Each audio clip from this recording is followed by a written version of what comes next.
Bueno, vamos en esta reversión de la clase que nos toca porque no me gustó como quedó el año pasado, así que hacemos una segunda versión. Vamos a hablar, es una media clase en realidad, venga enganchada con la siguiente, pero quería separar este tema que es muy importante y va a ser cortita. La distribución gaussiana va a ser omnipresente durante toda la materia, va a ser la distribución que más usemos y la idea de esta clase en algún punto también es explicar por qué. No es casual ni una elección caprichosa. Muy bien, como dije, van a ver que cuando empiezan a acumular medidas de una variable aleatoria, tienden a generar histogramas con esta forma acampanada, ¿sí? En otros tipos de determinaciones, por ejemplo, la altura de mujeres de una población, la altura de hombres de una población, acá se las compara. Son gaussianas también, o bueno, mejor dicho, son campanas, que podemos ver luego que se describen bien con una distribución gaussiana, sobre todo cuando acumulo un n grande, cuando tengo muchas medidas. Sí, acá es más o menos lo mismo que acá, nada más que creo que con más estadística, entonces está más suavecita la distribución y se ve que se aproxima bien con este tipo de campana. Y así con un montón de cosas. Tal vez está un poco sesgada. No diría que esto es una gaussiana, no me acuerdo por qué la puse acá, pero en la mayoría de los casos van a ver este tipo de distribución.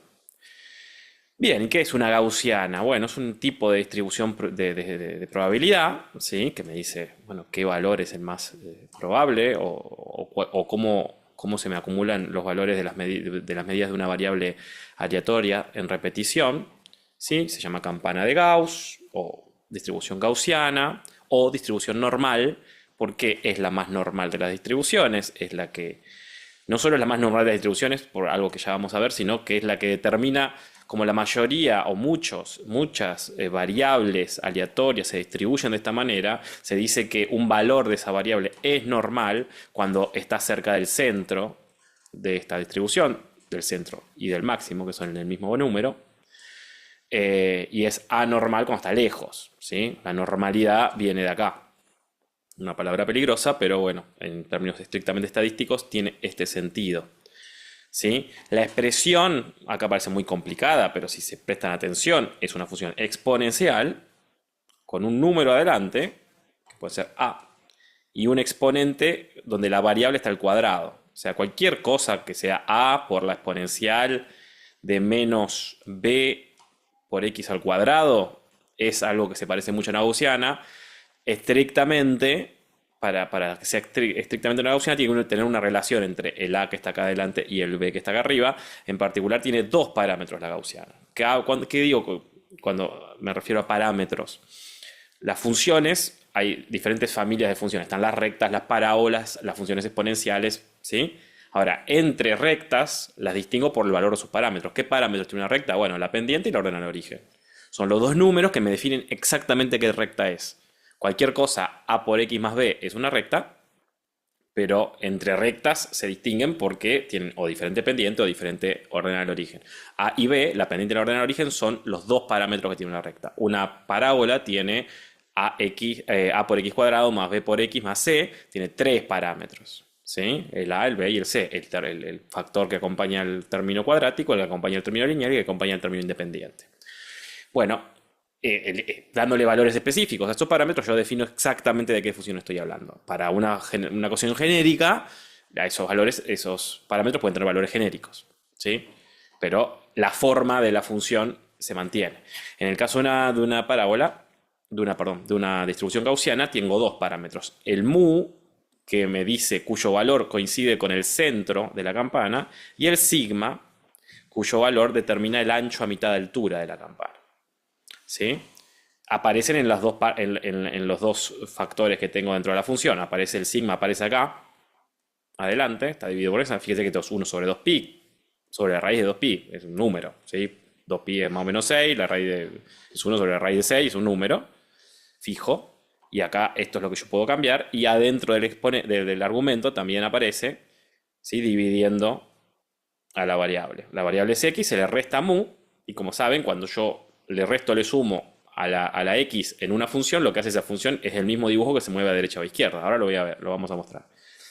Y sigma, de nuevo, lo que me dice es qué tan aguzada es esta campana. Ahora les voy a mostrar acá, ¿sí? Esto es una gaussiana típica y yo lo puedo mover tanto el valor de sigma, que está como S, ¿sí? Cuanto más grande es sigma, más achanchada, más ancha es la campana, mayor es el ancho a mitad de altura. Cuanto más se achica, más aguda es la campana. Y después con el valor de mu, que acá está escrito como M, la muevo a derecha o a izquierda. ¿Sí? Cuanto más grande es mu, como está restando, más se me mueve a la derecha. Cuanto más chico, más se mueve a la izquierda. Inclusive la podría pasar del otro lado del cero. Esta simulación no me la permite, pero podría tener... Inclusive si mu es cero, lo que tengo es una campana centrada en cero. O sea, la mitad del lado positivo, la mitad del lado negativo. ¿Sí? Volvemos acá. Y... ¿por qué se llama gaussiana? Bueno, pues que fue propuesta, entre otras tantas cosas, por uno de los tipos más importantes de la historia de la matemática, que es Gauss, Carl Friedrich Gauss, un alemán. Bueno, no existía Alemania en ese momento, nació en Brunswick creo que es, lo que hoy es Alemania, y trabajó mucho en Göttingen, que es una ciudad alemana muy famosa por sus científicos y su universidad. ¿Sí? Gauss lo van a encontrar en todo álgebra, lo van a encontrar en probabilidad, lo van a encontrar en electromagnetismo, lo van a encontrar en un montón de cosas. Es un tipo muy prolífico, determinante en la historia de la ciencia. Bueno, y él tiene esa obra que donde básicamente está contenido todo lo que vamos a hablar. La obra es de 1800 poco, ¿sí? Principio del siglo XIX. 1805 creo que dice ahí, o 3. Y contiene básicamente toda la teoría que vamos a dar en esta materia, ¿no? La combinación de observaciones con errores pequeños, se llama más o menos. Teoría de la combinación de observaciones con errores pequeños es como se llama esta obra y verán que es básicamente lo que vamos a aprender en esta materia. Bueno, propiedades de la gaussiana muy obvias a la vista. La media, la moda y la mediana son el mismo número, mu. ¿Sí? Está el valor más probable, el valor medio y el valor que divide en dos a la distribución coinciden con mu, porque es una campana simétrica. Y la desviación estándar de la distribución, si tengo un montón de números que cuando los hago el histograma me siguen esta distribución, les calculo la desviación estándar y tiende a ser sigma. Como ya vimos antes, cuanto mayor sea, yo hago un histograma, cuanto mayor sea mi n, cuantas más medidas tenga, más se va a parecer a la distribución que domina ese fenómeno. Son todas iguales a menos de un cambio de origen o de escala. Capaz que eso no lo entiendo del todo ahora, pero bueno, más o menos se puede explicar. Si yo puedo, digamos, hay una sola gaussiana que si cambio la escala de lo de abajo se me hace más ancha o más angosta, obviamente. Si paso de que cada rayita sea 1 a que sea 10, voy a tener una gaussiana más angosta. Y si cambio el origen, si pongo el cero en otro lado, es como si moviera el mu. Entonces la gaussiana es siempre igual, solamente cambiando la escala del eje horizontal o el origen del eje horizontal, ya paso de una a otra.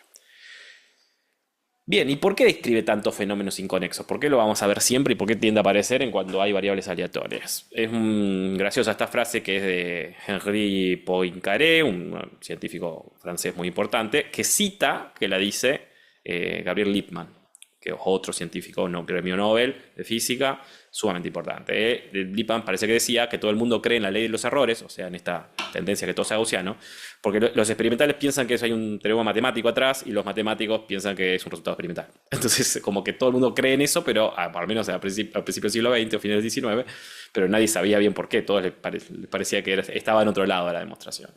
Acá les muestro una animación que de un aparatito que se puede armar en la vida real, existe, y es una forma de generar gaussianas, ¿no? Fíjense que es como un bolillero donde las bolillas caen y golpean contra estos obstáculos de acá, y como como el ángulo de salida de cada impacto es una variable razonablemente aleatoria, se distribuyen a lo ancho del bolillero de forma gaussiana.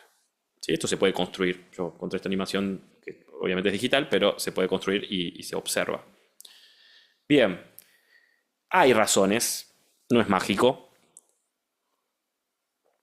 para que muchas cosas tiendan a ser gaussianas. La primera es que, si bien hay muchas distribuciones, diferentes fenómenos tienen diferentes distribuciones de probabilidad con diferentes formas, muchas van a tener una forma acampanada, aunque no siempre. La más obvia de las distribuciones, la más simple, es la uniforme, en la que todos los valores tienen la misma probabilidad de salir, como en el dado que nos ha trucado, y es básicamente una línea recta. Pero después hay otras muchas formas de distribuirse, pero todas esas formas, en algún límite, en alguna condición particular, tienden a ser la gaussiana, ¿sí? La multimodal cuando n tiende a infinito, la binomial cuando n tiende a infinito, la de Poisson cuando el valor medio tiende a infinito, o bueno, el parámetro mu tiende a infinito, la de Student, todas en algún límite tienden a ser la normal, o sea que la normal es como que a donde convergen la mayoría de las distribuciones cuando se dan ciertas condiciones. Y después está el teorema del límite central, que van a escuchar muchas veces como teorema central del límite. Yo creo que es una mala traducción. Lo que es central es el límite, no el teorema, por lo cual. Pero bueno, a veces creo que es una mala traducción del inglés, pero hay que verificarlo. Si se promedian n variables aleatorias, primero el valor medio de los promedios mejor dicho, el valor medio que obtengo al promediar n variables aleatorias. N variables aleatorias puede ser, por ejemplo, n tiradas de dados. Cada tirada de dados tiene que ser aleatorias e independientes. Eso es importante. ¿Qué significa que sea independiente? Que el valor de una de las variables no modifique o no tenga efecto sobre el valor de la siguiente. ¿Sí? Si yo tiro dados, ¿sí? En principio no hay interferencia entre esos resultados. Por eso toda esa gente que piensa que porque salió o hace mucho que no sale el 8 en la lotería, es probable que salga ahora. No, porque cada sorteo de la lotería es una variable independiente. No se afectan entre sí los sorteos de la lotería. Bueno, tienen que ser independientes. Entonces, el valor medio final, si promedio, las n tiradas de dados, tiene que ser el promedio de los valores medios de cada tirada, ¿sí? Y la varianza disminuye con n. Eso es sumamente importante, lo vamos a usar más adelante. Y, sobre todo, la distribución de resultados tiende a una gaussiana cuando n se hace grande. Aunque eso funciona mejor cuando cerca del centro. Al principio se empieza a aparecer una gaussiana cerca del centro y después se acomodan las faldas laterales. Y esto, muy importante, es independiente de qué distribución de probabilidad tenga las n variables, ¿sí? Independientemente de que estas sean o no gaussianas las variables, vamos a converger a una gaussiana cuando las promedio entre sí. Vamos a un ejemplo muy familiar para ustedes, el dado, de nuevo. Vamos a ver qué pasa si una persona tira n dados y promedia los resultados, ¿sí? Con un dado, lo que tenemos, ya lo vimos, es una distribución uniforme de probabilidades. Todos los valores, cada vez que tiro un dado, cualquier valor, todos los valores tienen la misma probabilidad de salir, ¿sí? 6. Los 6 valores tienen la misma probabilidad de salir. Entonces, si hago muchas tiradas de dados y veo la distribución de probabilidad, tengo una distribución uniforme, ¿sí? O sea, parto de una variable aleatoria cuya distribución de probabilidad es uniforme. Ahora, si yo tiro de a 2 dados y promedio el resultado, ¿qué me va a dar? Me va a dar algo en torno de 3,5, ¿no? ¿Sí? Y con una distribución como triangular, ¿sí? Eso lo pueden probar, de hecho es algo que habíamos dicho de hacer en la materia.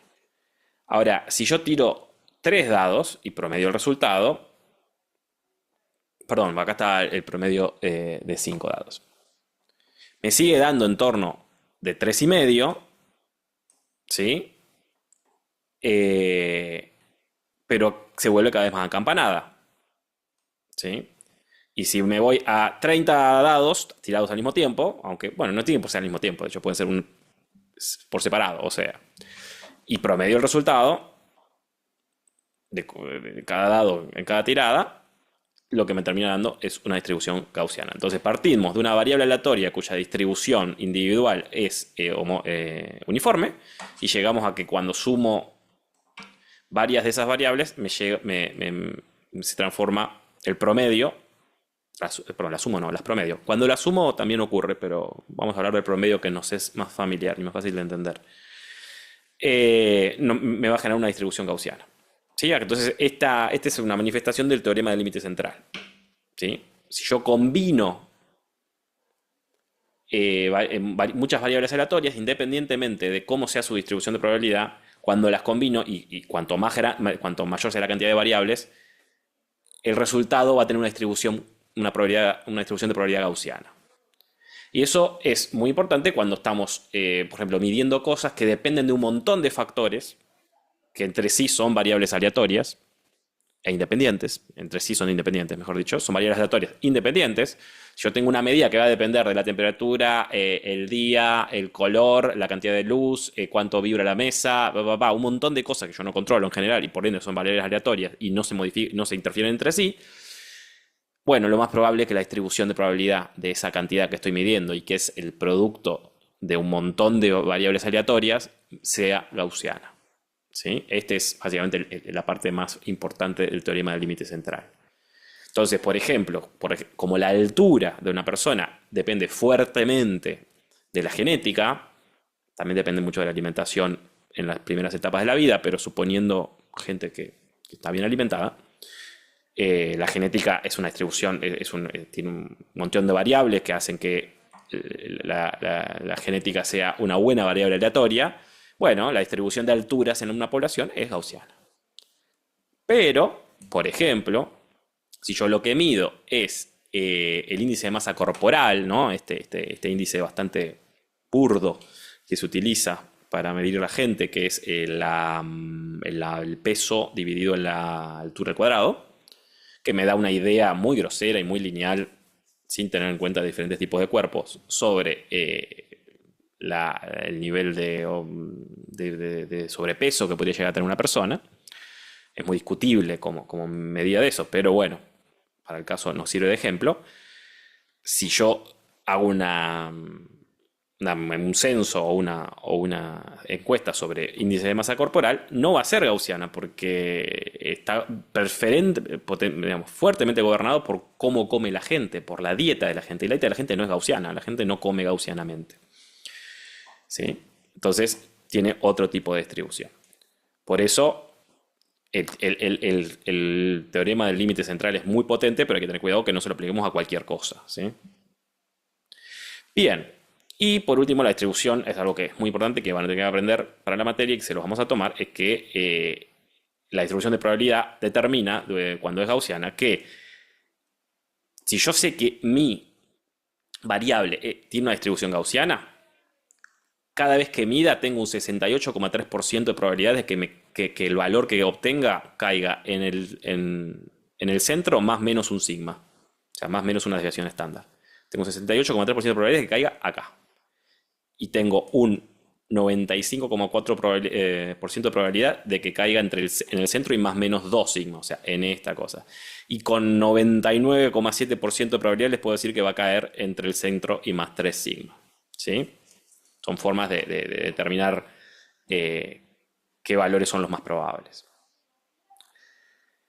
Y por último, esto es importante, muchas veces yo quisiera comparar la distribución de probabilidad que me da diferentes experimentos, ¿no? Entonces, por ejemplo, un compañero tira 10 veces un dado, hace la distribución de probabilidad, pero otro compañero tira 100.000 veces un dado y hace la distribución de probabilidad. Obviamente, si comparo los dos histogramas, uno va a tener 10 medidas y el otro va a tener 100.000 medidas y van a quedar uno chiquitito así y otro grande. Entonces no los puedo comparar bien. Entonces lo que corresponde hacer así para comparar la distribución de probabilidad que me determinan esos dos histogramas es normalizar los histogramas para que los dos tengan la misma altura. Entonces, ¿qué se hace? Se divide cada uno por la cantidad de medidas totales. ¿Sí? Entonces voy a dividir todos los valores del primer histograma por 10 y todos los valores del otro por 100.000. Entonces eso va a hacer que los dos tengan altura 1, mejor dicho, no 1, perdón, que el área sea 1. Y van a tener el mismo área y los voy a poder comparar. ¿Sí? ¿Es eso? O sea, divido al final, o mejor dicho, no, es lo mismo. Tomo la cantidad de datos en cada bin del histograma y los divido por la cantidad total. Eso lo que me da es la frecuencia relativa. ¿Sí? Una cosa es decir, este número salió 10 veces y otra cosa es decir que ese número salió el 10% de las veces, que es agarrar la frecuencia relativa y multiplicarla por 100, ¿no? Para expresarla en porcentaje. Si en ese bin tengo altura 10 y medí 100 veces, significa que ese bin tiene el 10% de las medidas, o sea, 0,1. ¿sí?